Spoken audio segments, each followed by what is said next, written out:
asalaamaaleykum mbokki Sénégal mbokki diaspora man la à nouveau seen frère et compatriote docteur Seck depuis Paris man maa ñëwaat ak yéen ci waxtaan ak yéen ci actualité nationale bi nga xamante ni actualité sous-régionale et internationale ñoom ñoo ko sous-tendre ci li nga xamante ni moom moo lëmbee et puis préoccupé suñu dëkk au plan institutionnel et au plan du quotidien. Alors beneen pàcc bi muy mujjee moom mooy par rapport ak élection locale yi ñu génn di tàmbali di wax ne rek comme ni ngeen ko xamee ni le président de la République le président Macky Sall avait sorti un décret, signé un décret fixant la date des élections législatives au 31 juillet 2017 2022 autant pour moi ñëpp xam nañ ni élection yi aussi ñu ngi ko fixé ba ñu jotee génn ci jongante yi nga xamante ni moom la ñu amoon ci élection gox-goxaan yi muy élection locale yi nga xamante ni le régime a été minoré maanaam léegi mën nañu wax ni la percée de l'opposition répartie entre deux grandes coalitions muy coalition Wallu Sénégal ak coalition Yewwi Askan Wi donc ils ont pu minorer le régime en place de 41% de l'électorat national. Alors loolu jàngat bi ci njëkk moom mooy wane na ni ci élection yi ñuy dëgmal muy élection raw gàddu donc comme ni ko tubaab yi di waxee c'est une élection, c'est un scrutin à un seul tour boo xamante ni ku ëppale ay poñ yow yaay jël ndam li ci au niveau départemental ci député yañ fa affecté loolu nag jàngat bi dafa yomb. Je crois que ni sénégalais yi ak les acteurs politiques ils doivent se résoudre à se rendre à l'évidence que ni ce que le président Abdoulaye Wade a toujours défendu depuis 2017 que il va falloir que opposition bi doon benn say ñu ànd pour mën a am majorité à l'Assemblée nationale. Donc maintenant, au vu des résultats qui sont sortis des élections locales, malgré l'absence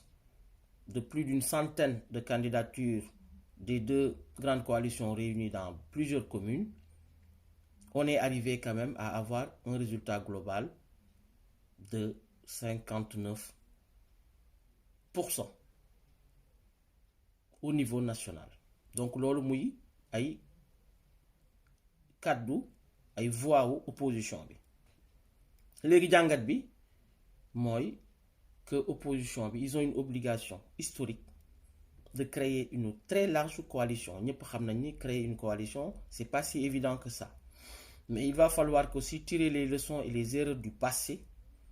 pour mën a affronter le présent et imposer l'avenir à une cohabitation, parce que dëkk bi toll na toll foo xamante ni je pense que ni pour résoudre les problèmes il faudrait une cohabitation qui est une avancée démocratique, pour reprendre comment il s'appelle l'ex-candidat Boubacar. Donc avancée démocratique là, c'est pas quelque chose d'inédit, ça se passe dans les grandes démocraties parce que c'est l'Assemblée nationale qui est le cœur même de la République. C'est là où se votent les lois, c'est là où on abroge les lois, c'est là où on fait des propositions de loi. Donc opposition dans son intérêt global, au vu de la situation actuelle bi nga xamante ni ñëpp xam nañ ni Macky Sall du leen mas a yombal lenn ci lenn, du leen mas a may dara. D'ailleurs il a anticipé en envoyant des émissaires dans les 46 départements pour préparer les élections législatives, et l'autre stratégie qu'il va déployer, c'est essayer de faire en sorte que l'opposition soit divisée, parce que bu ñu naxante suñu bopp, si on se divise, c'est qu'on balise l'autoroute sans péage pour une majorité renouvelée. te ñëpp xam nañu assemblée 12e ak 13e législature bi fi jote génn,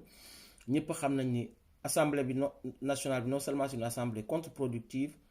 également c'est une assemblée bi nga xamante ni dañoo taq ci ay luubal, taq ci li nga xamante ni c'est inédit dans l'histoire de cette république, j'en ai jamais même entendu ailleurs, bi nga xamante ni ay trafic de faux billets, ay trafic de passeport diplomatique ñoom ñoo fi am. Donc ba les auteurs ñii ñu teg leen loxo, keneen ki moom mi ngi génn di ndaataatalax di gundaandaat di mener ses activités politiques te dara fekk ko ci. Donc loolu pour que ñu mën ko changer, Sénégalais yi pour ñu mën a changer cela, donc cela va passer forcément à imposer la cohabitation au régime de Macky Sall en place. En ce moment-là, on pourra apporter des lois correctives yi nga xamante ni lépp projet de loi yu ñu voté yi nga xamante ni baaxul ci réew mi baaxul ci askan wi ñu mën ko fi jëlee daat koy abroger teg fi ay lois yi nga xamante ni moom moo gën ci askan wi. Ce ne seront pas des lois politisées ou bien des lois politiques ou des lois appartenant taillées sur mesure pour un seul clan. Ça sera une loi qui sera une loi générale qui s'appliquera pour toute la population et ça sera une loi bi nga xamante ni une loi bu mucc ayib. Ci kaw loolu pour indi firnde ñëpp xam nañ ni notre ami Maître Abdoulaye Tine, un avocat international en matière spécialisé en matière de droits de l'homme, a fait une sortie pour rappeler à l'État, parce que du lu bees, Maître Abdoulaye Tine est sorti pour rappeler à l'État ses obligations dans l'arrêt de la CEDEAO bu avril 2021 bi ordonné mooy dafa jox ndigal État du Sénégal mu appliquer les conclusions les conclusions de cet arrêt mooy maanaam ñu dindi parrainage comme ni ko Sénégalais yi bëggee woon ci jalbeel ba régime bi indee parrainage Sénégalais yi dañoo bëggoon génn di xeex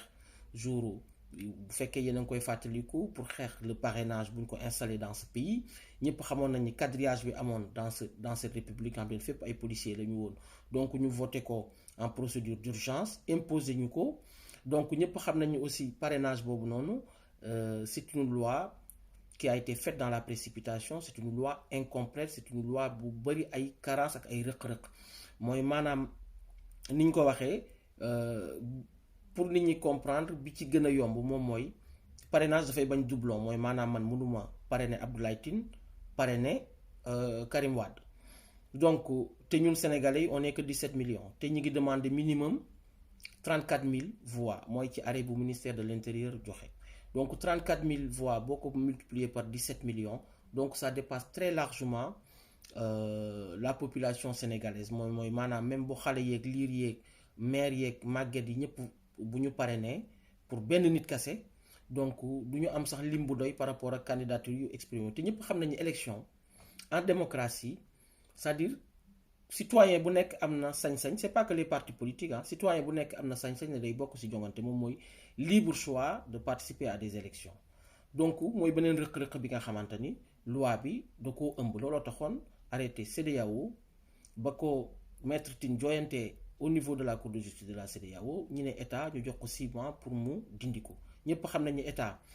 la ka CEDEAO digle defu ko rapport même d'explication bi ko CEDEAO digoon defu ko donc l'État est dans l'impunité et dans le mépris total même de cet arrêté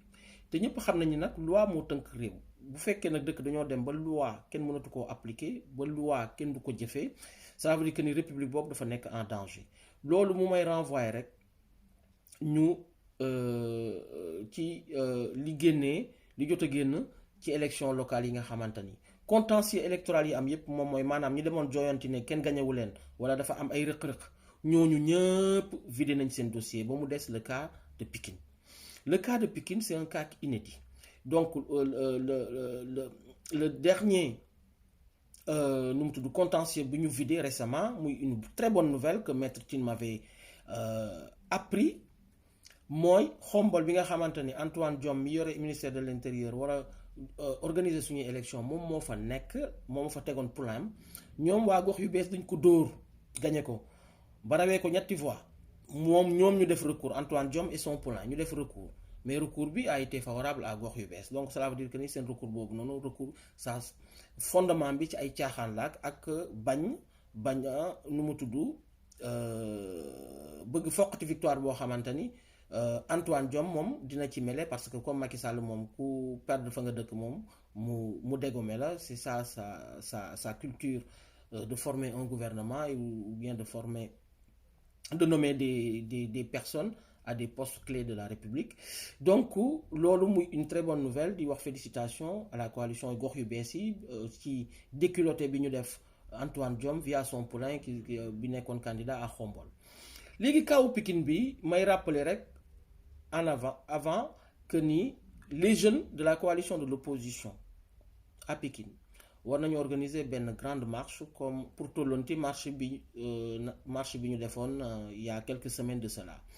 pour jooyanti kaaw Pikine bi parce que kaaw Pikine bi moom je pense que ni mooy cas bi gën a grave mooy cas bi gën a scandaleux dans l'histoire des élections au Sénégal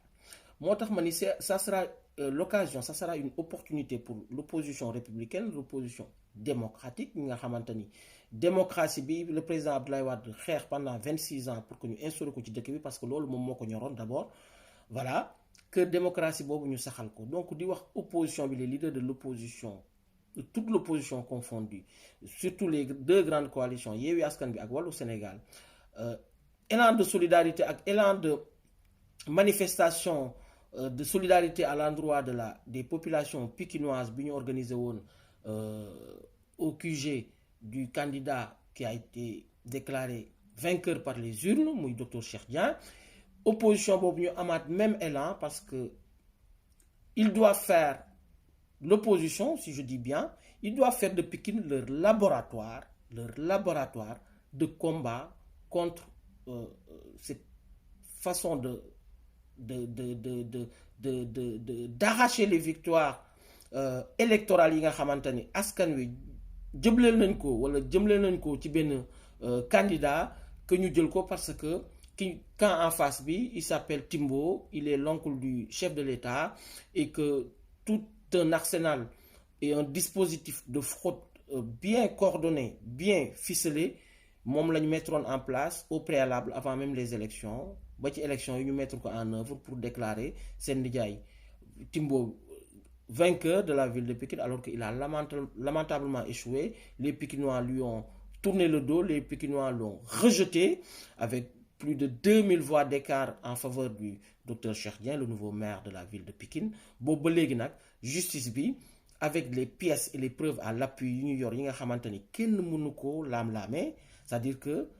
justice bi au moment où l'on parle, la justice est dans les dispositions de donner la victoire et de reconnaître la victoire du docteur Cheikh Dieng comme maire de la ville de Pikine. Mais comme ni ñu ko xamee ñun ñëpp que ni Sénégal justice bi moomul boppam, justice bi dañ ko yeew dañ ko tënk donc pour un pouvoir bi nga xamante ni à part la comme ni exécutif bi nekkee à part législatif bi nekkee à part dañoo tënk justice bi ba nangu wu ñoo génnee le verdict bi nga xamante ni moom moo war a rétablir docteur Cheikh Dieng dans ses droits d'élu en tant que maire de la ville de Pikine. Sénégal nag foofu la toll donc may ñaan toute l'opposition, les leaders de l'opposition que ñu def de Pikine leur laboratoire d'expérimentation de résistance nationale pour que de tels faits du ñu am ni aujourd'hui ni demain ni après-demain. Donc ma ci woo les leaders de Wallu dans leur ensemble, à savoir plus précisément tous les membres du Parti démocratique sénégalais sans exception, les militants et les leaders de Yewwi Askan Wi ñu def de Pikine le laboratoire expérimental de combat en faveur parce que bu ñu bàyyee kaw Pikine bi mu jàll donc ñam naa ko neex na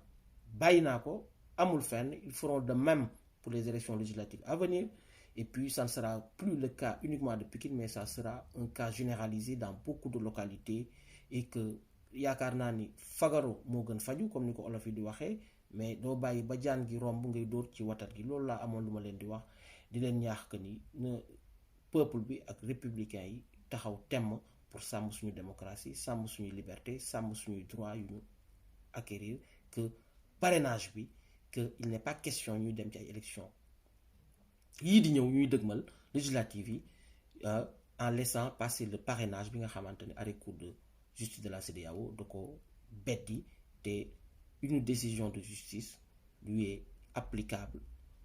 au niveau de son pouvoir central comme au niveau de ses démembrements. Donc maa ngi leen di jaajëfal di leen remercier di leen wax jaajëf ba beneen yoon ci beneen actualité ou bien beneen sujet d'actualité bu ñu mën a farañ fàccee maa ngi leen di jaajëfal.